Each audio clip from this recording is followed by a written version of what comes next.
¿Qué tal? Muy buenas noches, bienvenidos a este subprograma denominado Mundo Corporativo. El día de hoy nos encontramos con un invitado de lujo, el licenciado Juan Carlos Caropresi Regalado. El licenciado Juan Carlos, bienvenido, licenciado. El licenciado Juan Carlos Caropresi es el presidente del Colegio de Corredores Públicos de Baja California, es el corredor público número 7, así es, de aquí de la ciudad de Tijuana. Bienvenido, licenciado. El tema que vamos a analizar el día de hoy es el tema de la correduría pública, ¿no? ¿Qué es la correduría pública? ¿Cuál es la historia de la correduría pública? Sus efectos, tanto civiles, mercantiles, tanto de carácter fiscal, ¿no?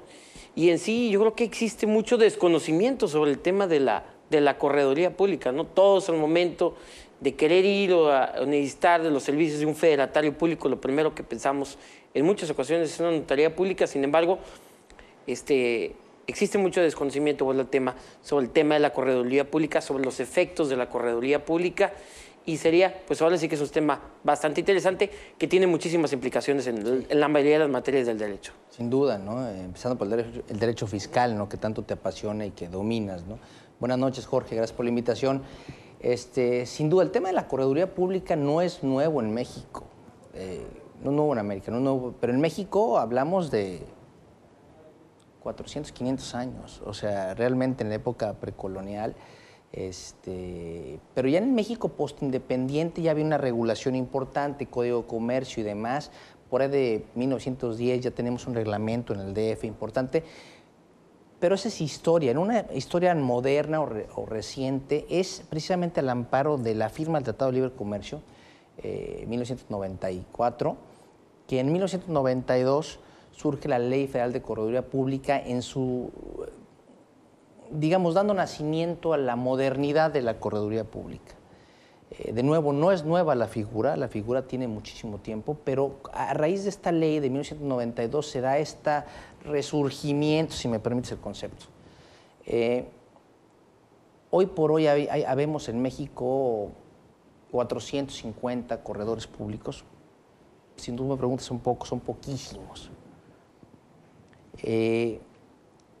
Las puertas están abiertas a cualquier licenciado en Derecho que quisiera acercarse a la correduría pública, nada más que el porcentaje de aprobación es del menos del 8%. Entonces se vuelve complicado. Pero es a raíz de esta ley y el reglamento 1992, diciembre. Más o menos en la etapa de Salinas, cuando estaba vigente, dices que comentas cuando estaba iniciándose el Tratado de Libre Comercio. Aproximadamente vamos a iniciar en esas épocas cuando verdaderamente surge la correduría pública en México.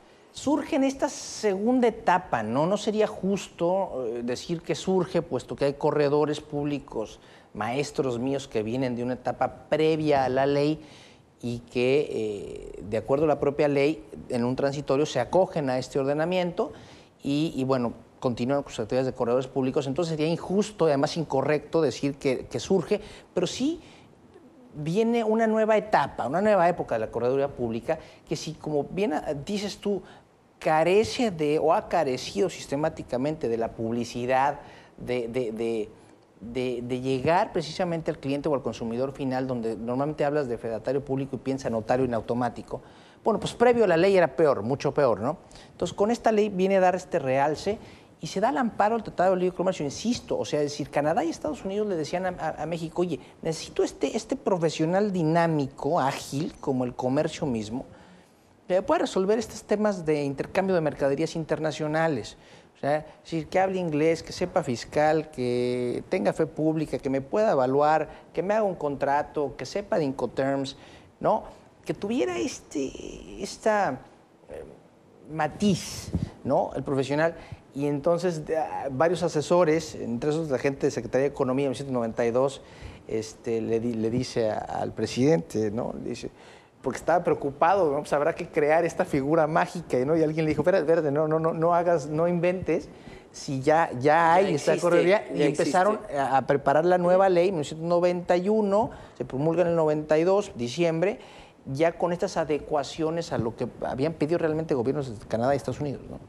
Juan Carlos, ¿me platicas, o para lo que es el público en general, sobre lo que es el tema de la correduría pública, un poco de la historia de la misma? Sin embargo, yo creo que hay que hacer mucho énfasis en qué o ¿cómo podemos definir la correduría pública en México? Sí, claro, Jorge. Es tan difícil a veces definirlo en pocas palabras porque si tú te das cuenta cómo es que surge para ser un asesor comercial, pues ser un consultor de negocios. Hay un concepto que se ha estado acuñando últimamente y que la verdad a mí me parece adecuado, que es un facilitador de negocios. Y si lo desmenuzamos, en la ley, en su artículo 6º, dice precisamente qué es lo que el corredor público puede hacer, ¿no? Las facultades del mismo. Las facultades del corredor público. Dice, al corredor público le corresponde, ¿no? Tiene diversas fracciones. Principalmente vamos a distinguir 5 principales funciones. Una, ser fedatario público, que es aquí donde podemos encontrar esta coincidencia con las actividades notariales. Solo en esta fracción es donde encontramos esas coincidencias. También los corredores públicos somos evaluadores. Espérame un poquito, Juan Carlos. Me gustaría ver, ¿ves ustedes el tema de la fe pública, ¿no? Sin embargo, recordemos que los corredores públicos tienen una gran diferencia con la notaría. ¿Cuál es la gran diferencia en la fe pública entre ustedes con el notario público? Correcto. Mira, hay varias diferencias desde la pura concepción de la figura, ambas, de la pura delegación, estamos hablando de fe pública, evidentemente, de la pura delegación de la fe pública, mientras una viene delegada del Ejecutivo Federal, la otra viene delegada del Ejecutivo Estatal y con todas las implicaciones que esto trajera en sí mismo. Pero con base en la normatividad, pero en realidad mucho con base en la costumbre. Se ha dado esta división, realmente hablamos de aspectos civiles, todo el ámbito civil es materia notarial y todo el ámbito mercantil es materia de correduría pública. Por costumbre los notarios y por normatividad ellos han cubierto ambos lados de la esfera, mientras que el corredor público sí ha sido delimitado muy claramente a temas comerciales, que además para eso es que se crea esta nueva etapa de la figura, no habría que batallar en ese tema, ¿no? Lo que se busca es un especialista que pueda atender los negocios de sus clientes con esa celeridad. Es decir, hay actos solemnes en el derecho mexicano, pocos quedarán, pero hablaremos de uno como el testamento, por lo menos formales, muy formales, ¿no? Sí, y volviendo al tema, ¿no? Esa es una de las tantas diferencias entre el corredor público y el notario público, ¿no? Que el notario público en muchas ocasiones pues, exige demasiadas formalidades y que en muchas ocasiones pueden hacer que el negocio sobre el cual se quiera dar una fe pública ¿no? se haga un poco más tardío, ¿no? Entonces, ese es uno de los beneficios del corredor público, ¿no? Digo, no que dejen de ser formales, sin embargo, no tienen tantas formalidades en muchas ocasiones como el propio notario público y darle fe pública a las cosas. Sí, dale certeza jurídica, dale fecha cierta y todas las cosas que conocemos. Ahora, no los culpes, insisto, hay actos cuasi solemnes o solemnes, como puede ser un testamento, cuestiones sucesorias, donde el notario, al ser estos asuntos de esa trascendencia social, deberá tener extremo cuidado, y en ese extremo cuidado, bueno, él tiene que tomarse más tiempo. Es decir, yo no me aventuraría a decir que sean lentos, pero sí me aventuro a decir que por el tipo de actos que llevan a cabo ante su fe, pues tardan más tiempo en la realización de esos actos.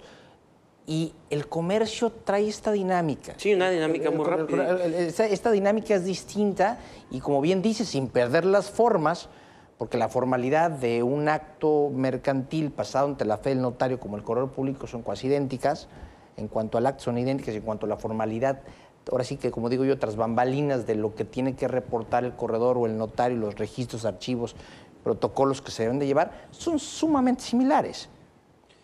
Disculpa, Juan Carlos, que te haga una pregunta tan básica, ¿no?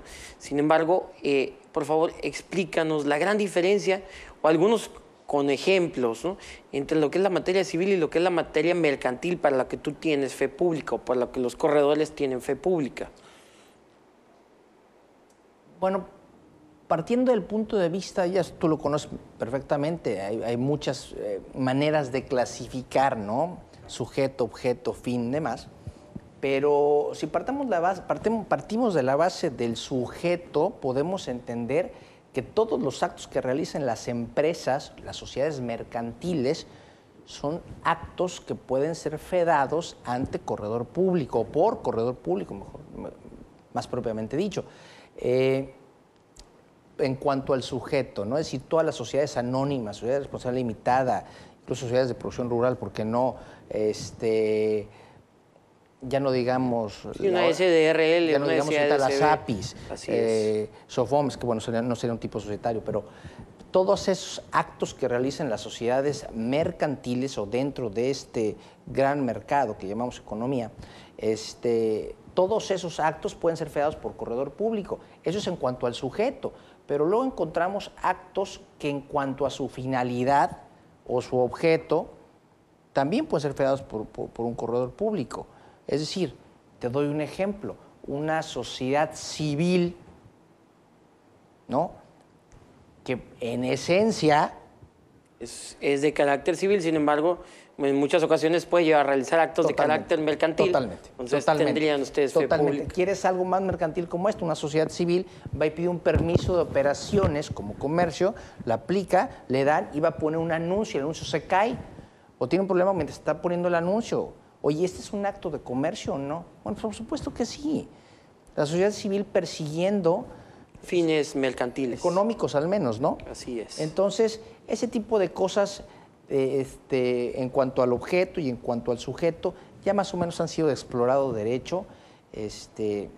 Y podemos resumir que todos los actos en la vida económica de las personas físicas con actividad empresarial, sociedades mercantiles e incluso sociedades civiles, otro tipo de sociedades que pudieran aparentemente ser sociedades no de derecho mercantil, en su accionar día a día caen en la realización de actos de comercio, y no me refiero a actos accidentales de comercio, como pudiera caer la señora ama de casa que de repente vende su carro, ¿no?, que pudiera argumentarse como un acto accidental de comercio. No, me refiero a actos cotidianos de comercio, ¿no? Digo, me imagino regidos bajo Código de Comercio. Exactamente. Entonces, todo lo que se rija bajo Código de Comercio, tú tendrías en este caso una fe pública. Exactamente. Y platicando un poco sobre el tema de los contratos, ¿no? ¿Bajo qué contratos puedes dar fe pública de los mismos? Híjole, lo que pasa es que a mí me toca dar clases, me toca dar la materia de contratos en la Ibero y bueno, hay cualquier cantidad de contratos, ¿no? En cuanto a los contratos tradicionales, vamos a hablar de contrato de compraventa, por supuesto, cualquier tipo de contratos de compraventa, sin tomar en cuenta el tema de los inmuebles, que es una limitante que existe. Para los corredores públicos. Sí, que incluso merece toda esta discusión cuasi litúrgica, ¿no?, en el tema de la abogacía, porque mi percepción es que no toda la materia inmobiliaria es materia civil.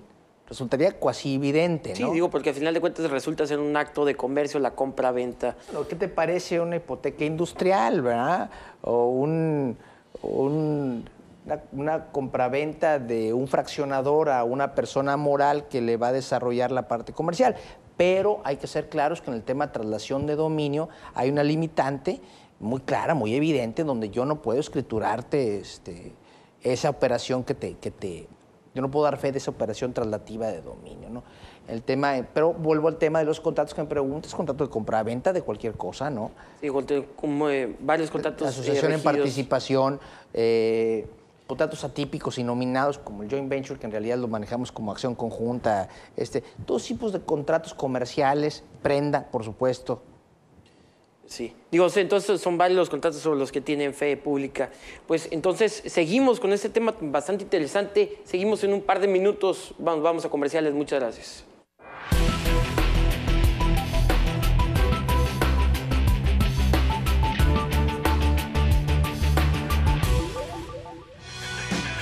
El pub de La Chapu, con más de 8 años abierto en la ciudad, marcamos la diferencia en la vida nocturna.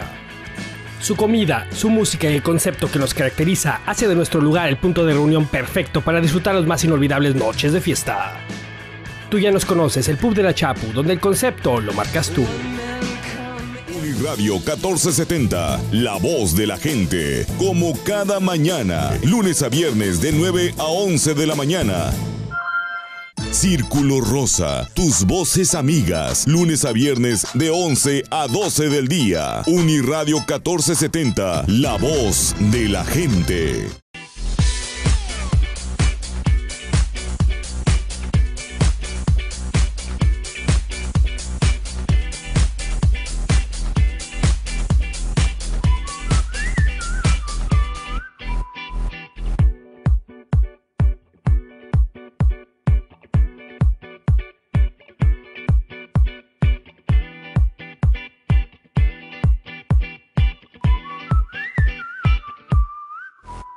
Síguenos con lo mejor del ámbito deportivo en Uniradio Deportes. Pues ha llegado al final de esta cobertura aquí en Londres. Estadísticas, análisis, reportajes en Uniradio Deportes de lunes a viernes a las 3 de la tarde simultáneo por Canal 47, 124 Digital y Uniradio 1470. Las noticias más importantes generadas a lo largo del día las puedes ver y escuchar en Uniradio Noticias. Información veraz, oportuna, con el mejor equipo de periodistas y reporteros de la región. Lunes a viernes, 5:30 de la tarde por Uniradio TV. La noticia no tiene tregua. Es continua y a veces sorpresiva. En Uniradio TV lo sabemos. 7 días en solo 30 minutos. La semana en resumen. Viernes, 7:30 de la tarde por Uniradio TV.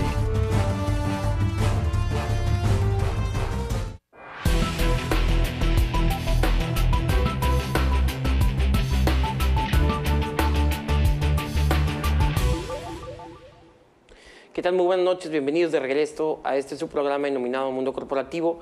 El día de hoy nos encontramos con el presidente del Colegio de Corredores Públicos de Baja California, el licenciado Juan Carlos Caropresi. Juan Carlos, seguimos analizando el tema de la fe pública, ¿no? Y es un tema ahora sí que bastante controvertido, ¿no? Porque existe, y vuelvo a lo mismo, muy poca difusión sobre las facultades que tiene un corredor público, ¿no? Digo, sé que el Colegio de Corredores Públicos ha hecho lo conducente, sin embargo, pues vamos a ayudar, ¿no?, a difundir este tipo de facultades que tienen los corredores públicos, ¿no? Y seguimos con el tema, seguimos con el tema de los contratos, ¿no? ¿Para qué tienen fe pública ustedes como corredores públicos respecto a uno que otro contrato, por favor? Mira, cuando me hacen esta pregunta, y me la hacen mucho en las universidades, yo les regreso un poquito el esquema, ¿no? Es decir, hablando de los contratos tradicionales, la lista puede ser larga, pero hablando de contratos innominados, la lista puede ser inmensa, ¿no? Y más, volvemos al tema mercantil, lo cambiante que es, lo dinámico que es. Y hoy, por ejemplo, tenemos el contrato de joint venture que tanto estamos haciendo aquí y que le denominamos de repente contratos de acción conjunta cuando pudiéramos llamarle de otra manera también, ¿no? Sí es. Hay contratos más tradicionales que de vez en cuando se utilizan en el quehacer comercial, como el contrato de asociación en participación, arrendamientos financieros, el contrato de prenda. Es decir, evidentemente, bueno, el contrato social. Así es. Hablemos del contrato social como uno de los principales una sociedad contratos. mercantil, Claro, así es. Claro. La compraventa de acciones. Por supuesto, los contratos de compraventa sobre todo tipo de bienes, salvo tratándose de inmuebles, ¿no? El aumento de la dimensión de capital. Claro. Los fideicomisos, digo, y es un tema que entramos ahora sí que en un mundo, ¿no?, con el tema de los fideicomisos. Que hoy por hoy en boga, ¿no? Por el tema de esta... La reforma del artículo 27 constitucional. Correcto. Pero mientras son peras son manzanas, hoy por hoy existe esta prohibición y se generan mucho los fideicomisos, sobre toda esta zona. Ahora, yo he sido siempre un apasionado del tema de los fideicomisos y me molestaba que se entendiera el fideicomiso como una herramienta nada más para darle vuelta, a este tema de esta prohibición inmobiliaria, cuando tú lo conoces muy bien, es un tema de planeación patrimonial, de planeación fiscal, de planeación sucesoria y de protección, más que nada, patrimonial, en muchísimas ocasiones, ¿no?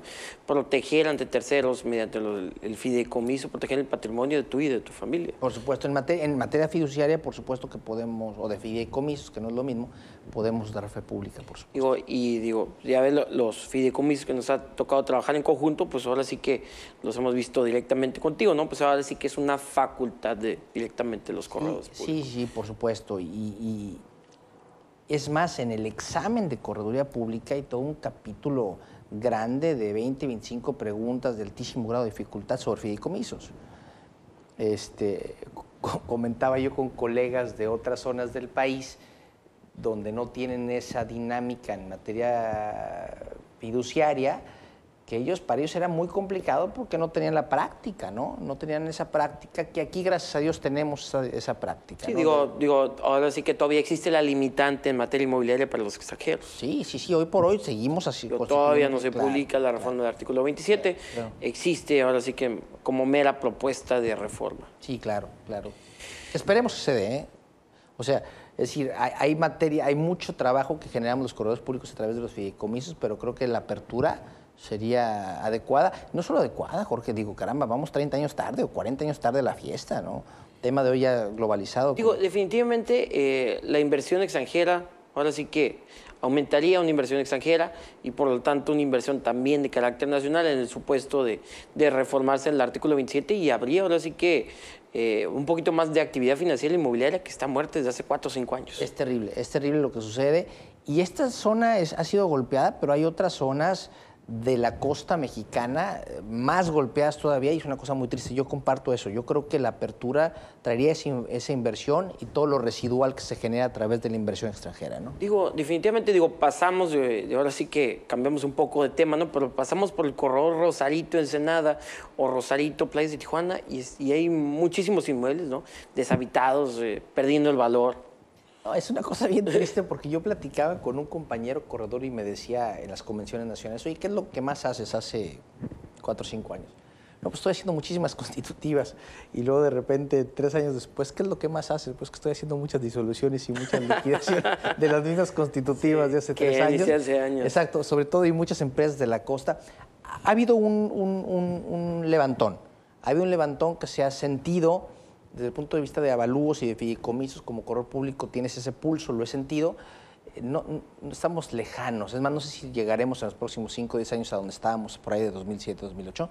Pero sí, o sea, es decir, de donde estamos 2011, finales, ahorita, se siente un repunte. Sí, definitivamente está existiendo, como tú lo comentas, un repunte en materia inmobiliaria. Sin embargo, creo que ya pasamos ese bache. Y ahora sí que creo que ya lo que sigue va para arriba, ¿no? En materia inmobiliaria, como tú comentas, ¿no? A ti que toca ver la parte de los avalúos y a mí que me toca ver mucho, gran parte de la planeación fiscal en materia de venta de bienes inmuebles, ¿no? Entonces, volviendo al tema, bueno, ya vimos para lo que tienen fe pública ustedes, seguimos con las atribuciones del corredor público, ¿no? Gracias, Jorge.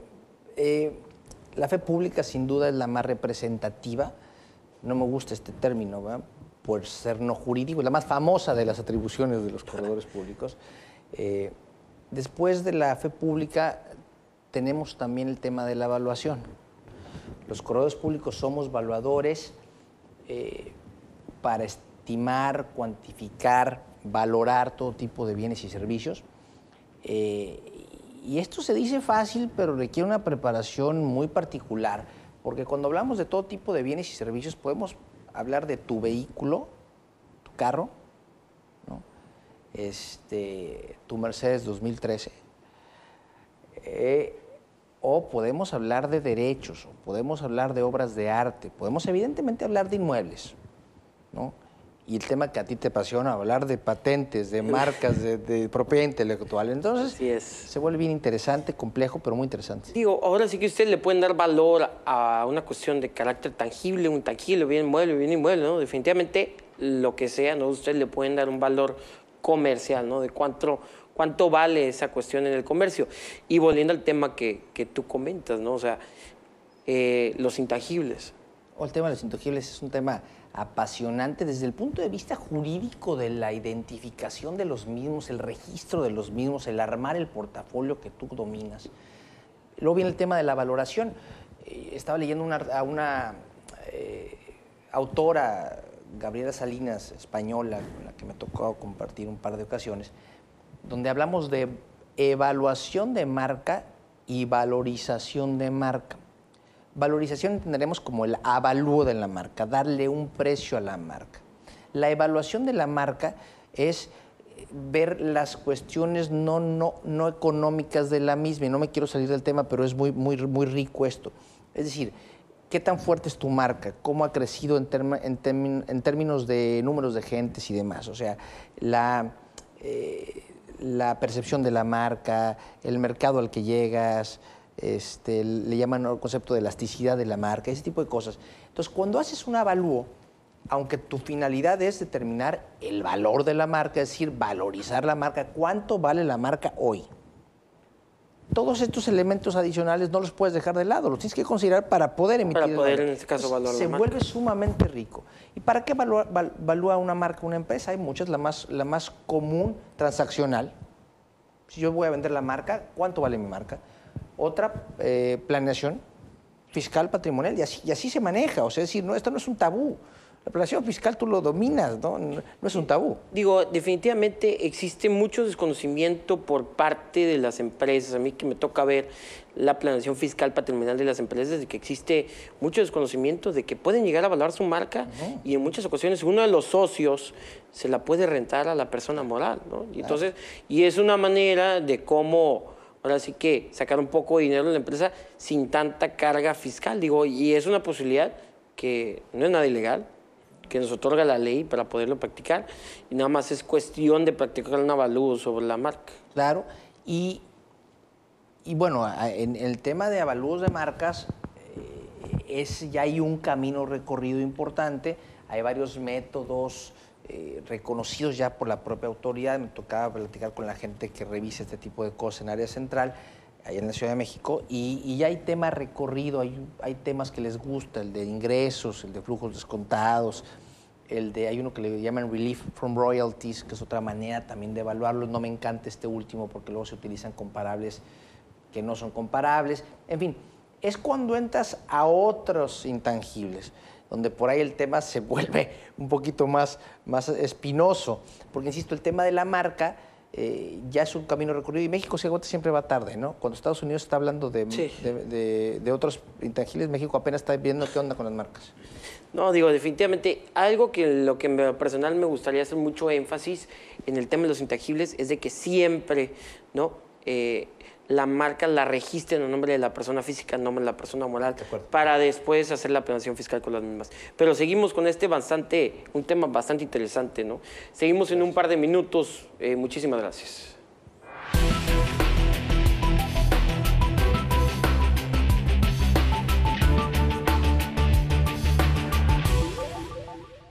Hemos llegado al final de esta cobertura aquí en la Ciudad de México. Estamos a las afueras del Bank United Center en la Universidad de Miami. Nos encontramos en el California's Adventure aquí en Anaheim, California. Les presento la mejor cobertura desde Londres. Bienvenidos a un programa especial. Estamos desde Disney California Adventure.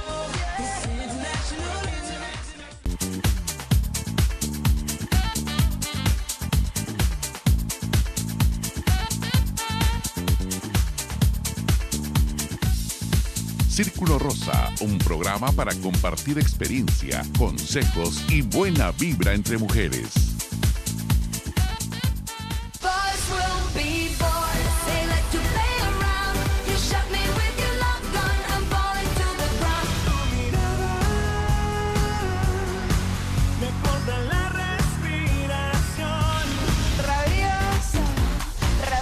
Pulsar 107.3, tu energía. El Pub de la Chapu, con más de 8 años abierto en la ciudad, marcamos la diferencia en la vida nocturna. Su comida, su música y el concepto que nos caracteriza hace de nuestro lugar el punto de reunión perfecto para disfrutar las más inolvidables noches de fiesta. Tú ya nos conoces, el Pub de la Chapu, donde el concepto lo marcas tú.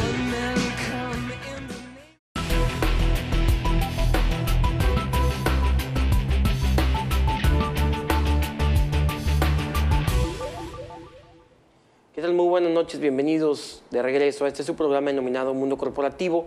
El día de hoy nos encontramos con el presidente del Colegio de Corredores Públicos de Baja California, el licenciado Juan Carlos Caropresi.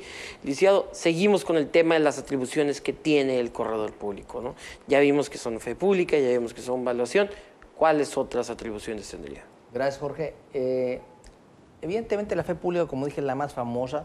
La evaluación ha tomado una relevancia importante y sin duda se ha constituido como la segunda facultad más recurrente o en términos más simples, el servicio que más recurrentemente fuera de la fe pública el usuario utiliza de parte del corredor público. Ya hablamos de intangibles, de tangibles y todo esto. Después hay una facultad muy interesante que no es exclusiva de corredores públicos, evidentemente, que es el arbitraje, ¿no? El arbitraje da a veces hasta un poco de pena, hablamos del tema de evaluación, el tema marcario y cómo México venía 30 años atrás, pues el arbitraje es otro tema igual. No, digo, definitivamente el arbitraje, yo te comento, en lo personal, yo lo vi en la Facultad de Derecho, pero en Teoría General del Proceso, en Jesús Ovalle Favela, y yo recuerdo medio de solución de conflictos y ahí quedó el tema del arbitraje. Sí, ¿no? claro, medio o sea, alternativo de solución de controversia, acabó, claro. No es un tema que ha surgido mucho en México, sí es cierto, ¿no? A través de los últimos años sí se ha visto un poquito más, ¿no?, el tema del arbitraje, ¿no? Pero ¿en qué consiste el tema del arbitraje? Fue otro de los temas que fue empujado muy duro a la firma del Tratado de Libre Comercio. O sea, el tema de la solución de controversias o estos medios alternativos de solución de controversias, la mediación, la conciliación, el arbitraje, era un requisito que se le ponía al Estado mexicano. O sea, realmente era un temor de los inversionistas extranjeros venir a México y decir, yo tengo que invertir y voy a querer exigir un contrato y tengo que ir al Vía Crucis, que es la justicia tradicional mexicana. Entonces, evidentemente, surge el arbitraje. Hay realmente dos centros importantes de arbitraje en México, que es el CAM, Centro de Arbitraje de la Ciudad de México, y la Canaco, que es poquísimo para lo que es una nación de 110 millones de habitantes más, con este auge económico que tenemos o creemos tener, ¿no? O a lo que aspiramos, ¿no?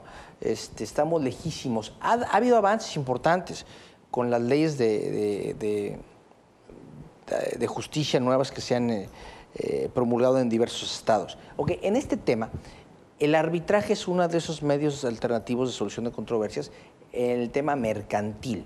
Hay materias arbitrables, hay otras no. Evidentemente, el derecho mercantil, la gran mayoría de las materias son arbitrables y como tal, hablábamos del contrato de compra-venta, el contrato de prenda, tú me vendes tu barco, tú me vendes un avión, me vendes mercaderías, ¿no? Me vendes un camión contenedor de frutas, ¿no? Y hay un incumplimiento, pero en la celebración del contrato de compraventa nos sometemos vía una cláusula arbitral a que el día que nos peleemos o que haya un malentendido directamente a un árbitro, y los corredores públicos sistemáticamente son designados en estos contratos como árbitros. ¿Por qué? Porque te digo, no es una actividad exclusiva, pero ¿por qué designar a un corredor público? Porque pues, su fedatario público, que si bien en su actuar de árbitro no está actuando como fedatario público, habla de una solvencia ética y moral importante. Es un licenciado en Derecho porque tiene que serlo, entonces habla de un entendimiento de los instrumentos jurídicos contractuales que se celebraron, ¿no? Es un evaluador también, pues puede entender también el tema de los precios. Digo, vamos a entender entonces el tema del arbitraje como una justicia privada. Pudiésemos entenderlo de esa manera, a través de la cual tú y yo designamos de que tal persona va a ser un juez, ¿no? Me imagino que dicho contrato debe ser ratificado ante un juez, ¿no? Darle fe pública a dicho contrato, la cláusula arbitral. El contrato no, el laudo sí, Jorge. Es decir, el contrato puede ser un contrato privado donde designamos al corredor público número 20 de Baja California como árbitro, tú y yo somos los contratantes, tenemos un conflicto, nos vamos con el corredor público número 20 y sometemos a su consideración dirimir este conflicto. Cuando él dicte el laudo evidentemente deberemos de correr a la jurisdicción convencional para la ejecución del mismo, ¿no? Pero no así para validar el contenido del laudo, que ese es un verdadero problema, porque hay desconocimiento hasta en los propios juzgadores. Es decir, llega del árbitro el laudo y se quieren meter al estudio en el fondo. Sí, ahora sí que nada más ellos se deben de dedicar a la ejecución del mismo. Así es, como tú homologar, ejecutar, nada más, ¿no? Esto viene creciendo muy duro y además es inevitable porque hoy por hoy las barreras y las fronteras físicas pues cada vez son más elásticas, si me permiten, ¿no? En este tema de globalización que tenemos 15 años diciéndolo y creo que pues, finalmente lo estamos viviendo, el tema del arbitraje como una solución práctica para los problemas comerciales, transaccionales, es una realidad en Estados Unidos y Canadá, y al ser nuestro principal mercado de exportación, sus principales socios comerciales, no le quedaba más a México más que abrir las puertas a esta nueva justicia privada que tú llamas, o este medio alternativo de solución de controversias, y lo ha hecho, pero mucho más lento de lo que debería. ¿Y cómo pudiésemos definir, en este caso, los beneficios de irnos directamente a un arbitraje? Híjole, yo lo pondría en 3 muy claros. Privacidad. Tú vas y demandas a alguien y en el boletín sale tu nombre y el de él. Luego el mexicano es muy guerrero, ¿no? Y dices, bueno, pues mi nombre como demandante no importa, pero como demandado no. También como demandante. Te genera esa sensibilidad dentro del mercado, pues este cuate es conflictivo, ¿no? Tú lo conoces muy bien, muchas veces que hay conflictos que no se pueden dirimir de manera directa, tienes que recurrir a un tercero, pero no recurras al tradicional tercero que es el juez, vete con un árbitro y entonces se vuelve privado, primero que nada. Segundo, tiende a ser más barato, o sea, hay un ahorro económico. Tercero, el tiempo.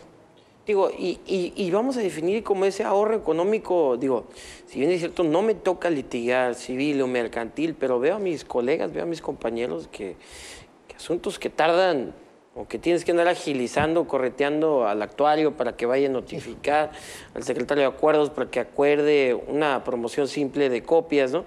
Es un juicio que en teoría se debe dirimir en 1 mes, 2 meses, ¿no? Así es. Te lo pueden hacer de 10 años, ¿no? Así es. Que dure dentro del juzgado, ¿no? Entre lo que va, se regresa, ¿no? Y ahora sí que va a repercutir dentro de las empresas por el hecho de no están generando negocios, ¿no? Por el hecho de estar en un litigio, ¿no? Por supuesto. Si bien es cierto, estamos en litigio, vamos solucionando este problema, ¿no? De manera pronta y expedita, como en teoría debería de ser la aplicación de la justicia en México, ¿no?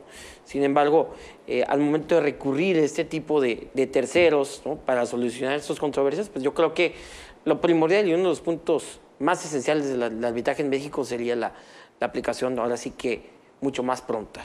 Sí, no, pero sin duda, ¿no? Lleva muchas reglas del procedimiento convencional que tú conoces. Es decir, muchos abogados litigantes ven al arbitraje como el máximo de sus enemigos, ¿no? El más grande de sus némesis. No es el caso. Es decir, el abogado litigante que ya tiene esa capacidad adquirida, ¿no? Del buen argumentar, caramba, pues ahora perfectamente podrá llevar esos talentos en lugar de arbitraje. Por supuesto, es decir, es un procedimiento en privado. Tú vas a llegar como cliente y tú traes a tu abogado al procedimiento arbitral. Y el abogado hará sus manifestaciones frente al árbitro como lo hacía antes ante el juez, nada más que, como insisto, de una manera mucho más expedita. Sí, digo, definitivamente. Y que en muchas ocasiones esa expeditez del juicio ahora sí que va a repercutir económicamente sobre las partes. No, totalmente. Digo, el hecho de que te dicten el laudo, como tú comentas, de una manera mucho más pronta y expedita, pero así que o me va a hacer o ganar dinero o perder mucho menos dinero que irme directamente al juicio tradicional. Por supuesto, por supuesto. Además de que te parecería broma, pero en muchísimas ocasiones llega el procedimiento arbitral y cuando se culmina, las partes con concesiones recíprocas continúan en una relación comercial. Entonces ahora sí que éxito all around, ¿no? O sea, sí, digo. O sea, oye, me debías 10,000 pesos, pero tú a mí, ¿sabes qué? Págale 6,000, estamos de acuerdo. Oye, pero véndeme otra vez. Órale. Bueno, en este primer embarque no te doy crédito por adelantado. Te los encuentras 4 años después, sigue haciendo negocios y otra vez restableció su crédito. si me preguntas, eso es un éxito, pero para todos, para la economía, para el país, para ellos en lo particular, por supuesto. Rara vez encuentras en un juicio convencional que sí, que vuelvan a hacer negocios. Se vuelve demasiado bélico. Y vamos haciendo un análisis de las facultades que tiene el corredor público y vamos a definirlo por lo que hemos platicado hasta ahorita, ahora sí como un gestor de negocios. Sí, te digo que hay un término que se está acuñando y que se lo copio a mi buen amigo Carlos por ser el presidente del Colegio Nacional de Corredores Públicos, le mando un gran saludo, como facilitador de negocios. Es decir, el empresario llega con el corredor público y hemos tenido historias de éxito donde llega y lo único que trae es un concepto, una idea, a veces ni siquiera aterrizada. Es decir, el otro día, no hace mucho, llegó un cuate que traía la idea de hacer un jugo de nopal y traía un proveedor en Oaxaca, Guerrero, no recuerdo. Nada más. No traía concepto de imagen, de marca. Él traía el concepto. Quería traer de Guerrero, Oaxaca, un jugo de nopal. ¿A cómo lo vendemos? ¿Dónde lo vendemos? ¿Con qué contrato? ¿Qué tipo de sociedad? Bueno, por supuesto estaba lejano a lo que le preocupaba. Eso se vale. De eso necesitamos. Nomás tú preocúpate, el empresario, qué vas a comprar, qué vas a vender, qué vas a producir, qué vas a generar para este país. Lo demás el correo público te ayuda. Sí, digo, definitivamente, y volvemos a lo mismo, o sea, en muchas ocasiones el empresario desconoce, ¿no? Sobre las leyes fiscales, sobre leyes mercantiles, dice, yo tengo clientes que nada más saben comprar y vender y así han hecho. Y lo hacen perfectamente bien. Así es, y digo, y por ejemplo, yo tengo clientes que son personas que están con la calculadora nada más, ¿no? O sea, no necesitan más para poder efectuar un negocio porque son directamente comerciantes, ¿no? De la vieja escuela, ¿no? Y tienen una sensibilidad que tú y yo quisiéramos adquirir y no es fácil. A mí me tocaba atender a un cliente en materia agraria que hacía con una varita en la tierra las cuentas y sumaba y restaba y no se le iba una, ¿no? No le hablabas de tipos de sociedades o contratos o ratificación porque le agraviabas la vida. Él hacía sumas y restas, pero no se le iba una, ¿no? Digo, espero que no las hagas tú de esa misma manera, pero no. Pues seguimos en un par de minutos, regresamos. Muchísimas gracias.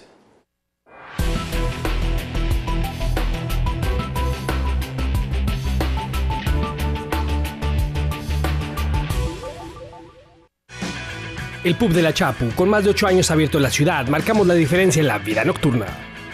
Su comida, su música y el concepto que nos caracteriza hace de nuestro lugar el punto de reunión perfecto para disfrutar las más inolvidables noches de fiesta. Tú ya nos conoces, el Pub de la Chapu, donde el concepto lo marcas tú.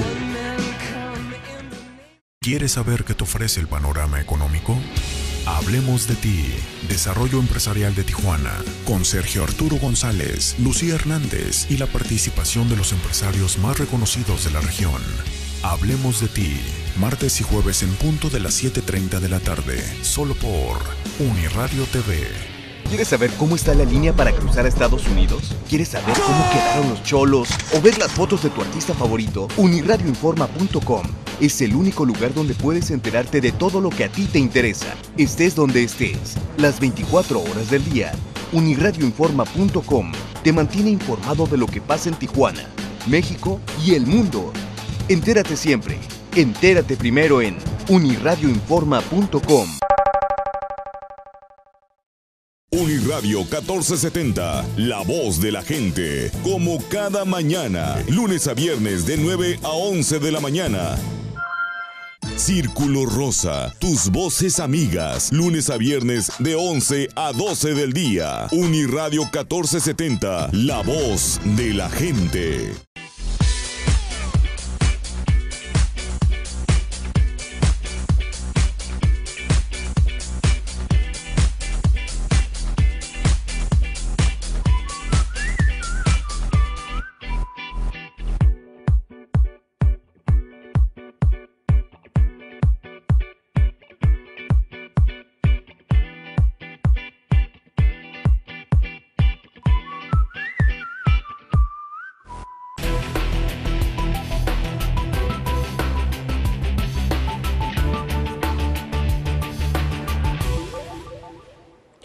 ¿Qué tal? Muy buenas noches, bienvenidos a este su programa denominado Mundo Corporativo. El día de hoy nos encontramos platicando con el señor presidente del Colegio de Corredores Públicos, el licenciado Juan Carlos Caropresi.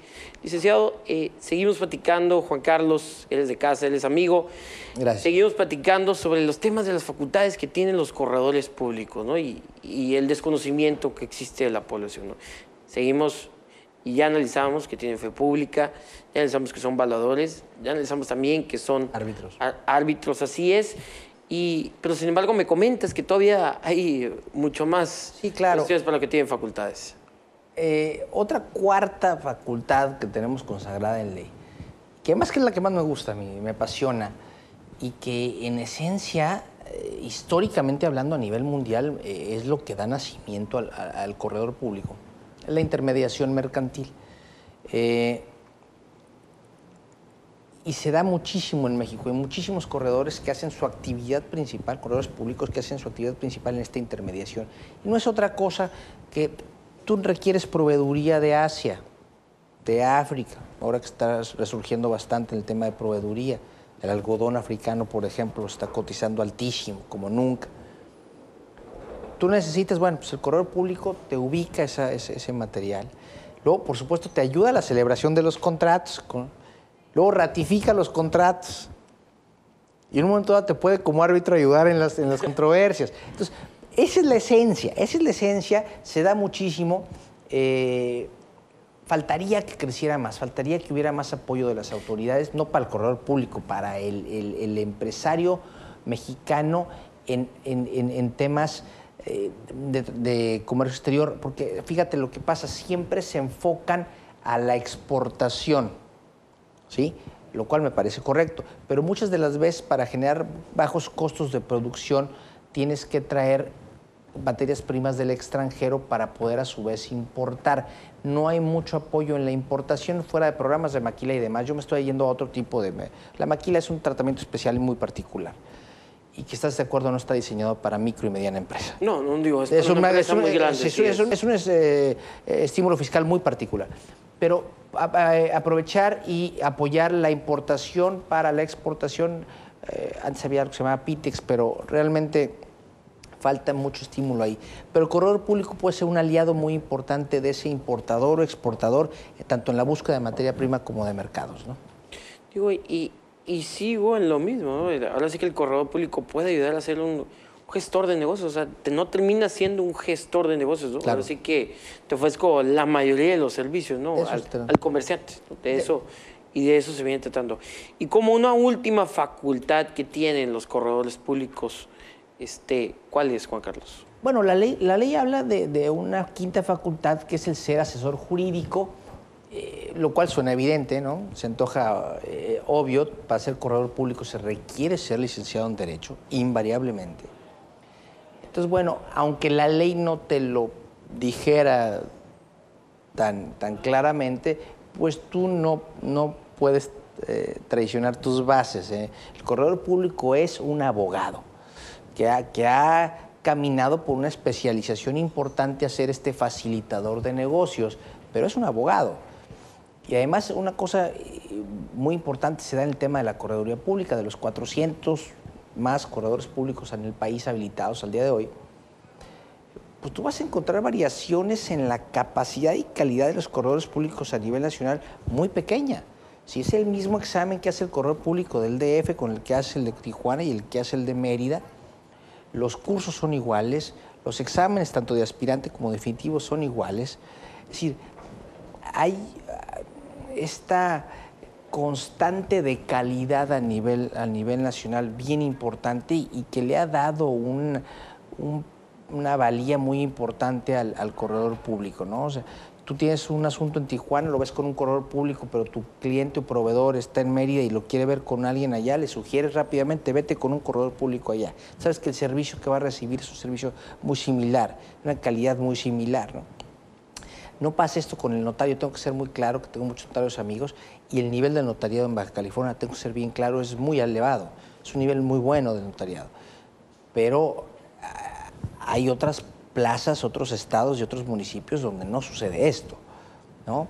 Entonces aquí tenemos ese privilegio de contar con un notariado de muy buen nivel con el que se puede llevar a cabo asuntos de muy buen nivel y hablar un idioma muy elevado jurídicamente, cosa que no sucede en otros lados, ¿no? La correduría pública es más estandarizada. También es más fácil, porque somos 400 nada más, ¿no? Sí, así es, digo, a gran diferencia con los notarios públicos, ¿no? Que me imagino que deben de ser todavía muchísimo más, ¿no? Sí, no tengo el dato, ¿no? Pero andarán arriba de 4,000. Sí, digo, y ya pasando el tema de las facultades, a mí me gustaría platicar un poquito, unos breves minutos, sobre el tabú que siempre ha existido jurídicamente hablando, sobre si están facultados o no para otorgar poderes. No, es un tema, fue un tema álgido, ¿no? Fue un tema álgido. Había discusiones muy profundas sobre el tema. No voy a decirte si fundadas o infundadas, o si bien fundamentadas o no, pero sí había una discusión muy importante sobre el tema, argumentando que todo el poder era civil, y nos podemos entrar en discusiones importantes sobre poder, representación y mandato. Al final de cuentas surge una jurisprudencia que es la que genera todo este tema, por allá de 2007. La jurisprudencia no te decía que el corredor no podía dar poderes, pero la jurisprudencia sí te decía que el corredor no podía, híjole, de memoria, pero hablaba que no podía certificar instrumentos notariales donde se hicieran constar poderes. Quería tratar de decirlo exactamente. Esa jurisprudencia de 2007 causó un revuelo, híjole, espectacular. Abogados litigantes aprovechaban de esa jurisprudencia para tratar de impugnar la persona. Tú como abogado litigante lo primero que haces como abogado litigante es impugnar la personalidad. Eso es como una práctica cotidiana. Y entonces se cuenta que al amparo de esta jurisprudencia empezaron a haber demasiadas impugnaciones en materia de poderes, gracias a los juzgadores, peritos en la interpretación de normas, aguantaron como debía de ser y entendieron el alcance de la jurisprudencia, pero en el argot de los abogados, sobre todo litigantes, se generó mucho revuelo. Luego se modifica la ley de correduría pública y entonces esta jurisprudencia queda en desuso, o deja de tener aplicación al modificarse la norma donde viene a ser la aclaración en la jurisprudencia. Al modificarse la norma, evidentemente la jurisprudencia pierde peso. Y entonces ahora sí se queda muy claro, porque la propia ley federal de correduría pública te habla de las facultades de representación, es decir, todas aquellas constituciones que hagamos los corredores públicos, las asambleas que pasen ante nuestra fe, en este facultamiento que hagas a estos órganos de administración, directores, gerentes y demás, ya está consagrado en ley. Y ya fue tema, como dicen los abogados, de explorado derecho. Tema ya visto por la tema Corte. visto, y después de como 5 años de dimes y diretes, creo que finalmente llegó esta calma por una interpretación jurídica por lo menos armónica. Yo, por supuesto, no comparto que los poderes sean esencialmente civiles, pero el día de hoy, pero abiertamente y en los foros, cada vez que tenemos la oportunidad lo comentamos, pero por lo menos se superó esta prueba de estar modificación a la ley que le permite al contribuyente, porque luego perdemos de vista al contribuyente, al cliente, al contribuyente, al empresario, anda realizando todo tipo de trámites ante las autoridades administrativas, judiciales y demás, sin peligro de que por una interpretación arcaica de una jurisprudencia ya en desuso le vayan a generar un menoscabo. Y de nuevo, aquí impacta al empresario, y eso impacta a la economía, y eso impacta a la sociedad. Entonces, realmente se ha avanzado en ese tema. Entonces, el tema de los poderes ha sido más o menos resuelto de alguna manera. Bueno, Juan Carlos, y ya viendo todas las facultades que tiene lo que es la correduría pública, por favor, me gustaría que me definieras, imagínate, que yo me encuentro a punto de hacer un trámite, y yo tengo un notario, yo tengo un corredor, es un trámite meramente mercantil. ¿Por qué voy con un corredor público y por qué no voy con notario? Bueno, mi recomendación es que vayas con tu amigo. Si tienes un amigo corredor o notario, ve con tu amigo. Pero, dicho esto, el corredor público tiende a ser más ágil. Volvíamos al tema, ¿no?, de que el corredor público, al estar delimitado a un área, me van a perdonar los abogados puristas en este comentario, pero a una especialización dentro de la fe pública, que es la fe pública mercantil, evidentemente se vuelve eso, especialista. Entonces tiene un mayor entendimiento sobre el área mercantil, así sobre es. todo. A mí me ha tocado realmente que de notarías me han mandado asuntos, como yo les mando los inmuebles. O sea, ha habido temas, Juan Carlos, velo con Juan Carlos, ¿no? O con cualquier corredor. Entonces el tema de especialización puede ser un tema importante, ¿no? Cuando son contratos muy interesantes, como estos de acción conjunta, cuando vienen algunas prendas complicadas, ¿no? Sucesivas y demás. Otro tema es el tiempo, que viene de la misma especialización y del no tener que atender actos que te comentaba al principio requieren mayor tiempo, más estudio por las repercusiones que puede tener, por ejemplo, un testamento, ¿no? Por poner un ejemplo de muchos que puede haber. Entonces, el notario tiene un ámbito de acción más amplio en el tema de fe pública, entonces tiene que cuidar más cosas que el correo público, al atender un ámbito más delimitado, le permite ser mucho más ágil en tiempos y mucho más especializado en conceptos incluso, ¿no? Digo, y pregunto, ¿no? ¿El tema del tabulador de los honorarios es el mismo con el notario público? No. El corredor público tiene la libertad de pactar libremente sus honorarios. Sin embargo, el Colegio de Baja California tiene un arancel que es similar al del notario. Yo no soy partidario de decir ve con un corredor público porque es más barato, ¿no? Habrá actos, sin duda, en los que seremos más económicos, habrá otros en los que no necesariamente. O sea, no debería ser una de las causas. Insisto, el nivel generalizado de la fe pública en Baja California es muy elevado y, sin embargo, el nivel de los honorarios que se cobran dentro de la fe pública, notarios y corredores en Baja California, es bajo comparado con otras plazas, ¿no? Entonces, yo no me iría al tema económico, digo abiertamente, sino el tema de una especialización y el tema probablemente de la agilidad en el trámite. Digo, definitivamente ahora sí que los especialistas en el tema de carácter mercantil, ¿no? Ahora sí que va a ser directamente el corredor público y además, digo, volviendo al tema, ¿no? Un agilizador, un intermediario en materia de negocio, ¿no? Sí. Por la especialización o la gran especialización que tienen en diversas áreas, ¿no? Digo, en lo que nos ha tocado trabajar en conjunto, ¿no? Pues ahora sí que, aplicando la materia fiscal, pues tenemos el tema de la evaluación de los intangibles, que nos ha ayudado para hacer grandes planeaciones fiscales, ¿no? El tema de la fe pública, el tema de la constitución de sociedades mercantiles, ¿no? Que ya vimos que hasta en algunos casos, hasta de materia civil, ¿no? Por ejemplo, el tema de arbitraje, recuerdo que empezamos a hacer varios arbitrajes.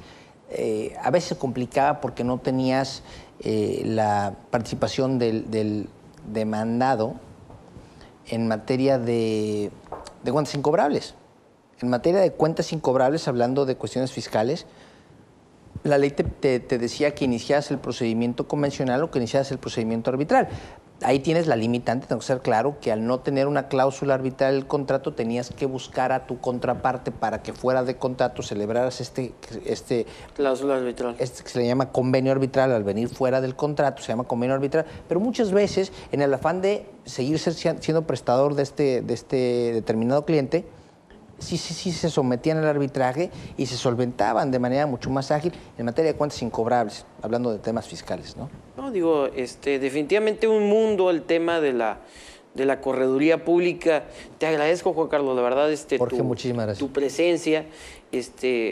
Venimos a resolver un sinnúmero de dudas que existen en materia de correduría pública y yo creo que para muchos van a surgir todavía mucho más, ¿no? Y les quisiera, perdón, Jorge, les quisiera compartir a todos aquellos que desde clientes que quisieran saber qué es la correduría, qué les puede ofrecer, a www.correduriapublica.gov.mx, que es la página oficial de la Secretaría de Economía. Ahí hay mucha información muy valiosa. Y también para aquellos abogados que quisieran acercarse a la correduría pública, necesitamos muchos más corredores públicos, tanto en Baja California como en México, ¿no? Las puertas están abiertas para que se animen, ¿no? No, pues Pues muchísimas gracias, Juan Carlos, por tu presencia. Te reitero mi invitación en próximos programas y muchísimas gracias por estar aquí presente y muchísimas gracias a todos mis televidentes por ver y analizar su programa denominado Mundo Corporativo. Nos vemos el próximo jueves. Muchísimas gracias.